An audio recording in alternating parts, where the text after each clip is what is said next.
सत्य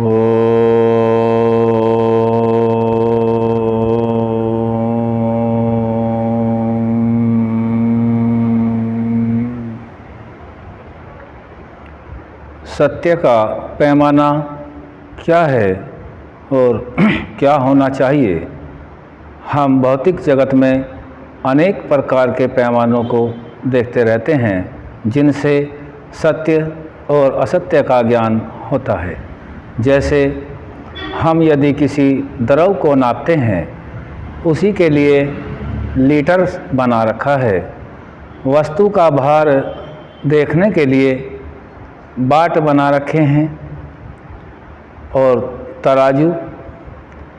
यदि कपड़ा नापने लगें, उसके लिए मीटर बना रखा है।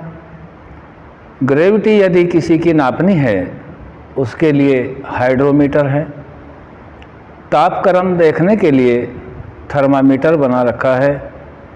सड़क को यदि नापें, सत्य असत्य से देखें कि ये सत्य है नाप या गलत है, इतनी दूरी है या कम दूरी है, इसके लिए किलोमीटर बना रखे हैं। इन सभी द्रव, वस्तु, कपड़ा आदि नापने के लिए, इनके सत्य को जानने के लिए ये उतने ही हैं या कम हैं या अधिक हैं, इसका सत्य परिणाम जानने के लिए पैमाने बना रखे हैं। बहुत सारे और भी पैमाने हैं और इन पैमानों को बनाने के बाद भी इनके ऊपर सरकार की प्रामाणिकता सिद्ध होती है, सरकार की मोहर लगाई जाती है। यदि यह कोई भी पैमाना सरकार द्वारा प्रमाणित नहीं है तो वह अवैध माना जाएगा। यह सत्य असत्य को पैमाने से जानने की विधि हम सभी भौतिक जगत में देखते रहते हैं। अब हम विषय लेते हैं भौतिक जगत में सत्य असत्य को कैसे नापते हैं। उसका तो सरकार ने कोई पैमाना नहीं बना रखा है, फिर उसको कैसे जानें। जितने भी हमारे धार्मिक हों, राजनीतिक हों या अन्य कोई चला रहे हों संस्था को, या मनुष्य की उन्नति के लिए कोई भी अपना मत पंथ संप्रदाय चलाते मनुष्य रहते हैं, उनके लिए कोई प्रामाणिकता सरकार ने नहीं बना रखी है। तो उसकी प्रामाणिकता को हम कैसे जानते हैं। मोहर सरकार की लग गई, वहाँ तो हमें पता लग गया कि यह प्रमाणित है। लेकिन किसी व्यक्ति ने कोई व्याख्यान दे दिया, किसी ने कोई व्याख्यान दे दिया, कोई राजनीति पर दे दिया, कोई समाज की उन्नति के लिए दे दिया है, किसी ने मानव जाति के संध्या हवन दिनचर्या के बारे में कोई व्याख्यान दे दिया है। इसके लिए कोई पैमाना सरकार ने नहीं बनाया हुआ है। फिर वह पैमाना क्या है, उसको हम जानने का प्रयास करेंगे। सत्य को जानने का पैमाना, और सत्य ही धर्म है, सत्य ही ईश्वर है, उसको क्या है, वह पैमाना कोई बीच में नहीं बनाया जाता। क्योंकि सत्य तो और धर्म, जब भी सृष्टि का निर्माण होता है, सत्य और धर्म तभी से आरंभ होते हैं और जब तक सृष्टि रहती है तब तक बने रहते हैं। जब सृष्टि का शुभारंभ हुआ, परमपिता परमात्मा ने अपने सामर्थ्य से सृष्टि को बनाया, तब तो सरकार भी नहीं थी, तो पैमाना कैसे बना लेते। वही परमपिता परमात्मा इस सत्य को जानने का पैमाना मनुष्य की उन्नति के लिए देता है।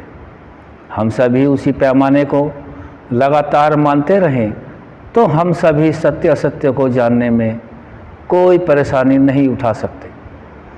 सत्य को जानने के लिए वेद ज्ञान है।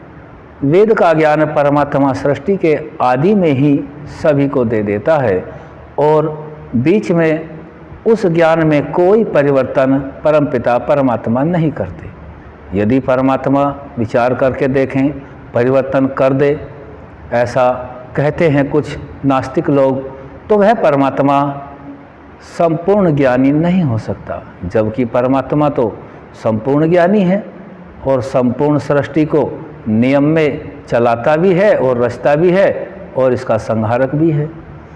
वह उस पैमाने को देता है। उस पैमाने का नाम वेद है।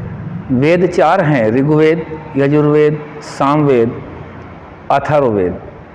इन वेदों के अनुसार जो भी कोई धर्म संप्रदाय आदि है, जो वेद के ज्ञान, वेद वाणी के अनुसार वेद प्रमाणिक है।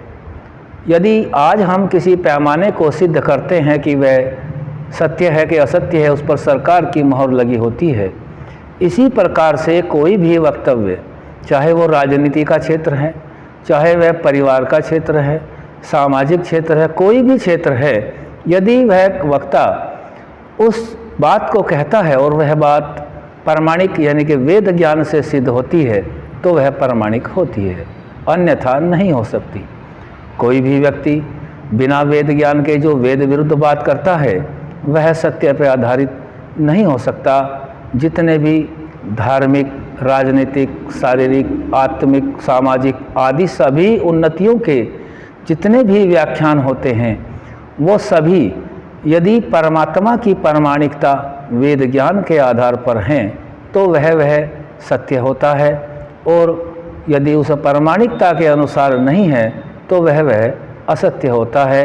सत्य को जानने का सबसे सरल, सुलभ, पूर्ण, जो पूर्ण परमात्मा के द्वारा दिया गया ज्ञान वेद है, उसी से हम प्रामाणिकता सिद्ध कर लेते हैं। यही सत्य को जानने का उत्तम, श्रेष्ठ पैमाना है, जो वेद ज्ञान है। ओम सब।